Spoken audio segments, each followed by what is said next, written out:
Talking with Jerry.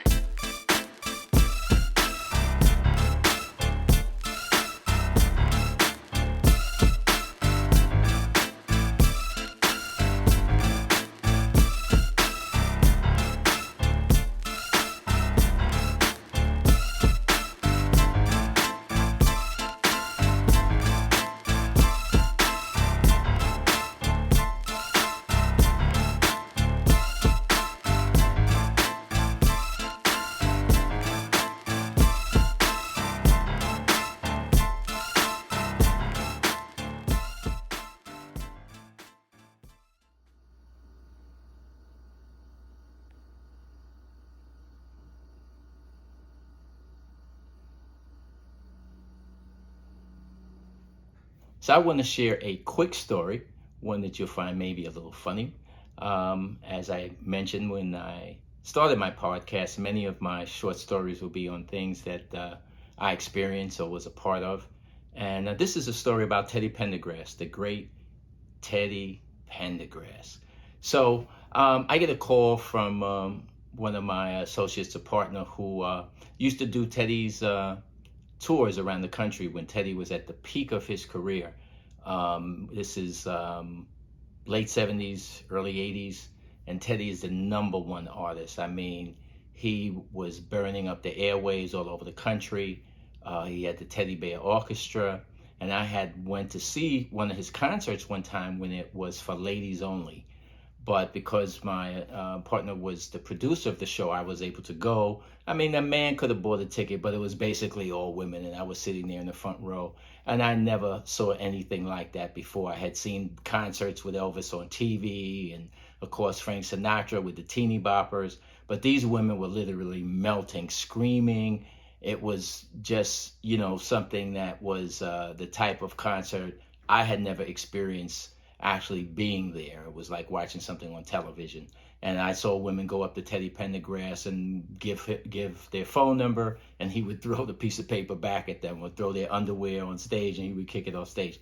He was something back at that time period. He was, as I said, the hottest artist. So I get a call, hey, would you like to go to Teddy's birthday party down at his mansion tonight and take a ride down with me? And I said, oh, sure. I'd love to hang out. I don't have anything to do this evening. So we ride down to Philly from New York. And right before we get to Teddy's house, he says, listen, there's not that many people going to be there. It's kind of like really a private thing. But Teddy has his girlfriends. And no matter what, don't talk to any of his girlfriends. So I'm a younger guy. I'm in my early 20s. And these are people that are in their 30s and a little older. So I wasn't even considering that, any of these women who would be much older and would be there for Teddy Pendergrass would have any interest in me having a conversation with them. So I said, sure. So he says, no matter what, don't talk to any of the women that are there. So we get there, and when I go into his house, I meet his mother, his bodyguards, maybe only two other males there. And there's women sitting around the couch, just a few are watching TV. I don't know who's who. So the doorbell rings, another woman comes in. And once again, I don't know who's who.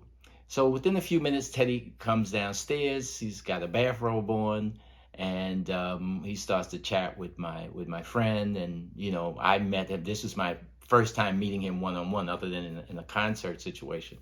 And we talked for a minute. And then one of the women that was sitting there, he points towards her and he says, okay, come on. So the young lady, she goes upstairs up to the second floor, I guess where his bedroom was. And then about 15 minutes later, she comes downstairs. So then Teddy comes down a few minutes later and he goes to another one of the women and he points at her and he says, okay, come on. So she goes upstairs.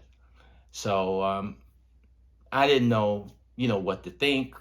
I didn't know, it's his birthday, whatever.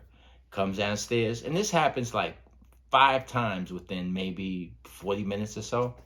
So I said to my friend, listen, is he, I know he's called the teddy bear, but is he like the teddy rabbit? Like, what's going on? He goes upstairs with one of these women, and then they come downstairs, and then a few minutes later he comes down and he says for another one to come upstairs.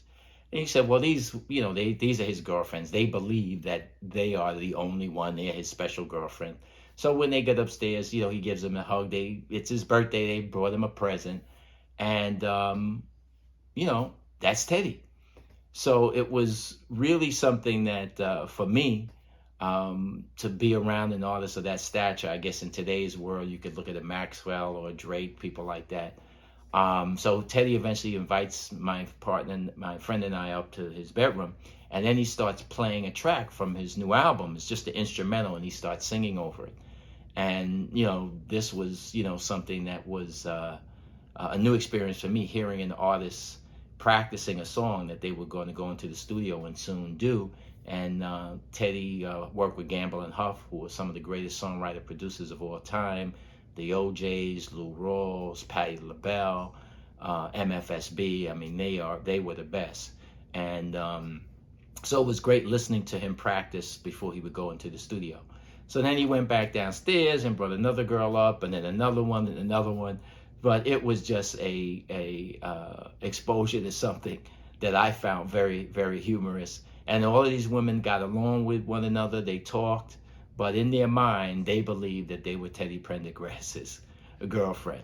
Later that night, the picture that I'm showing now, we went to a nightclub and hung out with a lot of famous celebrities in the Philadelphia area.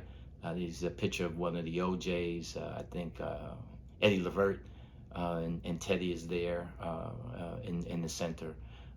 So it was a really great evening.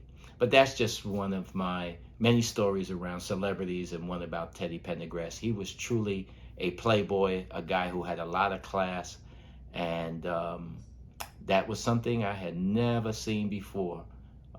Someone who could control all of his girlfriends at the same time. R.I.P. Teddy Pendergrass. You were one of a kind.